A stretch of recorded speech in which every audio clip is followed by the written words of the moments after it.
कुत्ते ने पूछे कुतिया से दो प्रश्न। कौन सा पाप है जिसे पीढ़ियां तक भोगती हैं? कौन से लोग धनवान होकर भी कंगाल हो जाते हैं? एक कुत्ते ने कुतिया से पूछे दो प्रश्न। कौन से लोग धनवान होकर भी कंगाल हो जाते हैं, अर्थात लक्ष्मी किसके घर से नष्ट हो जाती है? दूसरा प्रश्न, कौन सा पाप है जिसे पीढ़ियां तक भोगती हैं? दोस्तों, आज की कहानी बहुत ही ज्ञानवर्धक और जीवन उपयोगी है। आपसे निवेदन है कि इस वीडियो का एक एक शब्द ध्यान से सुने। महाभारत कथा तो आपने पढ़ी ही और सुनी ही होगी। महाभारत पुराण में एक शर्मा नाम की कुतिया का वर्णन आता है, जो देवताओं की कुतिया थी। कथा इस प्रकार है कि राजा जन्मेजय अपने भाइयों के साथ कुरुक्षेत्र में यज्ञ कर रहे थे। उस यज्ञ के अवसर पर वहां एक कुत्ता आकर बैठ गया। जन्मेजय के भाइयों ने कुत्ते को देखा तो उसे मारपीट करके वहां से भगा दिया। वो बेचारा रोता चिल्लाता अपनी मां के पास पहुंचा। अपने बच्चे को रोता चिल्लाता देखकर कुतिया ने उससे पूछा, बेटा, तू क्यों रोता है? किसने तुझे मारा है? रोते हुए कुत्ते ने अपनी मां को बताया कि मां, मुझे राजा जन्मेजय के भाइयों ने पीटा है। मां ने पूछा, बेटा, क्या तुमने कोई अपराध किया था? कुत्ते ने कहा, नहीं मां, मैंने कोई अपराध नहीं किया। ना तो मैंने उनकी यज्ञ की ओर देखा, ना किसी वस्तु को चाटा। मैं तो बस ऐसे ही सुगंध पाकर घूमता हुआ वहां पहुंच गया। मेरा कोई अपराध ना होते हुए भी उन्होंने मुझे मारा। मित्रों, अपने बच्चे की बात सुनकर कुतिया को बड़ा दुख हुआ।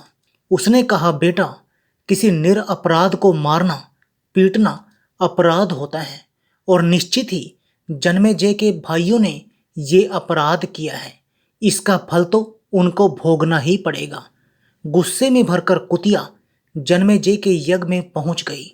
उसने कहा, देखो, तुमने मेरे निरपराध बच्चे को मारा है, जबकि उसने आपकी किसी वस्तु को छुआ तक नहीं। कुतिया बार बार भौंकती हुई उनसे अपने बच्चे के पीटने का कारण पूछती रही, पर उन्होंने कोई उत्तर नहीं दिया। तब कुतिया ने उन्हें श्राप दे डाला कि तुम सब पर अचानक ही कोई बहुत बड़ा भय आएगा। दोस्तों, देवताओं की कुतिया का श्राप सुनकर ये सब बड़े दुखी हुए कि अरे, यह क्या हो गया? अब इस श्राप से कैसे मुक्ति मिलेगी? अब वे हस्तिनापुर आकर किसी ऐसे पुरोहित को ढूंढने में लग गए जो उन्हें उस श्राप से छुटकारा दिला सकता था। उधर वो कुत्ता अपनी माँ से पूछने लगा, माँ, तुमने इन्हें श्राप देकर दंडित कर दिया है, परंतु जो लोग इसी तरह अपराध करते हैं, शरण में आए हुए को मारते पीटते हैं, उनका बिना श्राप के कैसे विनाश होता है? कैसे वो लक्ष्मी से हीन हो जाते हैं? आपके पास तो तपोबल था, इसलिए आपने श्राप दे दिया। कलयुग में तो बहुत ही कम लोग होंगे जिनके पास तपोबल होगा, फिर वे दुष्ट आदमी को श्राप कैसे दे सकेंगे? तब कुतिया कहती है, बेटा, ऐसे लोगों के साथ सदैव परमात्मा रहता है। वो लोग कैसे श्रीहीन हो जाते हैं, सुनो, मैं तुम्हें एक घटना सुनाती हूँ। लेकिन उससे पहले आप अपनी पूरी सच्ची श्रद्धा से कमेंट बॉक्स में हर हर महादेव, ओम नमः शिवाय जरूर लिखें। साथ ही चैनल को सब्सक्राइब अवश्य कर दें। हे लक्ष्मी माँ, जो भी इस चैनल को सब्सक्राइब करे और इस वीडियो को लाइक करे, उसके घर में कभी भी धन की कमी ना रहे।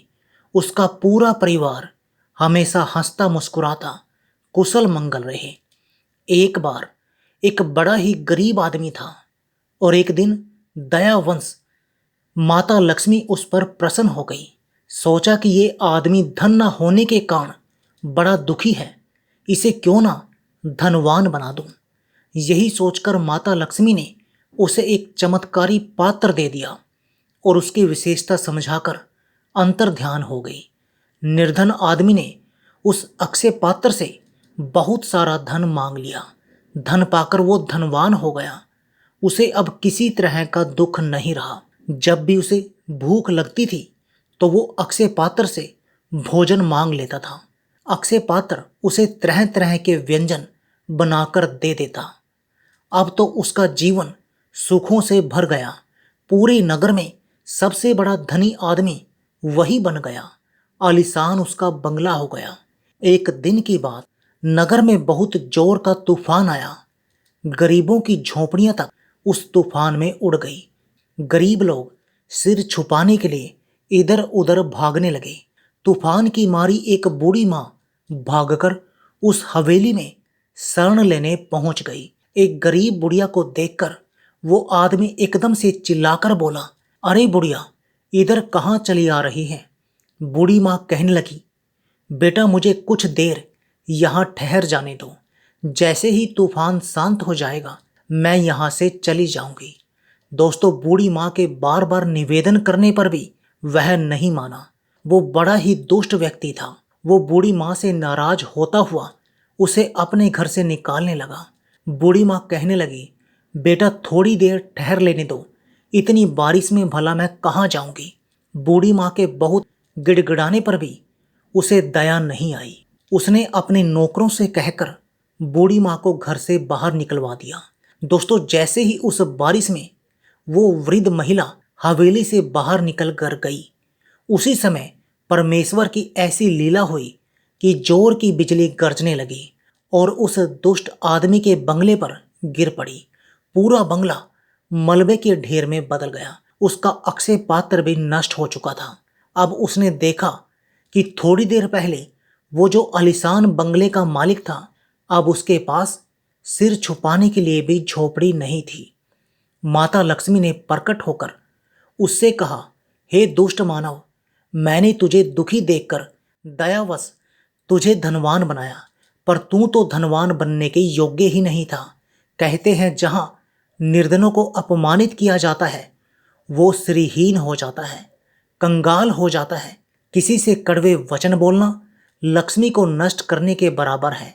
वृद्ध जनों का सम्मान करना, क्रोध करना और वृद्ध जनों को अपमानित करके घर से निकाल देना लक्ष्मी का वध करने जैसा है। जिस घर में बेटी को नहीं समझा जाता है, जिस घर में सुशील स्त्री को अपमानित किया जाता है, वहां की लक्ष्मी नष्ट हो जाती है। जहां घर आए अतिथि को नहीं पूछा जाता है, वो घर लक्ष्मी से रहित हो जाता है। जहां पुरुषार्थ त्याग कर लोग आलसी हो जाते हैं, वहां लक्ष्मी नष्ट हो जाती है। भगवान ऐसे दीन दुखियों की ओर से सदैव दुष्ट लोगों को दंडित करते रहते हैं। उसके बाद कुत्ते ने कुतिया से दूसरा प्रश्न किया, हे माँ, वो कौन सा पाप है जिसे पीढ़ियां तक भोगती हैं? तब कुतिया बोली, पुत्र, इसे भी आप ध्यान देकर सुनो कि वो कौन सा अपराध है जिन्हें पीढ़ियां तक भोगती हैं।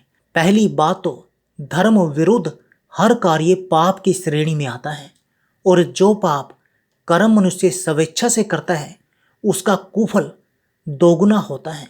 कुछ पापों का परिणाम मनुष्य को तुरंत मिल जाता है, और यदि ऐसा नहीं होता, यदि उसे अपने पाप का फल तुरंत नहीं मिलता है, तो समझ लेना उसे उसका महाभयानक परिणाम मिलने वाला है। उसके पाप का फल वो तो कई जन्मों तक भोगेगा ही, उसकी पीढ़ियां भी भोगेंगी, उसके पुत्र पौत्र आदियों को भोगना पड़ता है। जो मनुष्य जघन्य पाप जानबूझकर करता है, जैसे किसी के शिशु को मारना, किसी के अंडे फोड़ना, गर्भ में पल रहे शिशु की हत्या करना, किसी पागल, भयभीत और शरण में आए हुए को मारना, स्त्री की हत्या करना, गौ हत्या करना, विष देकर मारना, ये सब जघन्य अपराध कहलाते हैं। शिशु चाहे किसी का भी हो, शिशु हत्या जघन्य अपराध है। यदि यह अपराध अनजाने में हुए हों तो मनुष्य को स्वयं इनके पापों का फल भोगना होता है। यदि ये पाप जानबूझकर किए गए हों तो इसका दुष्परिणाम पीढ़ियां तक भोगती हैं। किसी शिशु को मारने का अर्थ है कि ऐसे प्राणी को मारना जो अभी निष्पाप है, निर्दोष है। वो शिशु उस अवस्था में आपका क्या किसी का भी अपराधी नहीं होता है जिसने अभी अभी दुनिया में पदार्पण किया है या करने वाला है। उसकी हत्या करने का अर्थ है कि उसके पूरे जीवन के पाप और पुण्य को मिटा देना। वो अपने जीवन में जितने पाप करता है ये सारे पाप मारने वाले के ऊपर आ जाते हैं। वो अपने जीवन में जितना पुण्य कर्म करता उनसे आपने उसे वंचित कर दिया। इसका अर्थ उसके शुभ कर्म ना कर पाने की वजह आप बन गए हैं। उसका पाप भी मारने वाले को ही लगता है। वो यदि जीवित होता तो अपने वंश का कितना विस्तार करता। उसका भी पाप मरने वाले का ही भोगना पड़ता है। दुनिया वाले बेटों के चक्कर में बेटियों की गर्भ में ही हत्या करवा देते हैं। वे देश दुनिया में सबसे बड़े महापापी माने जाते हैं और उनका ये अपराध उनकी पीढ़ियां तक भोगती हैं। उन्हें ना तो इस जीवन में कभी शांति मिलती है और ना आने वाली किसी जीवन में।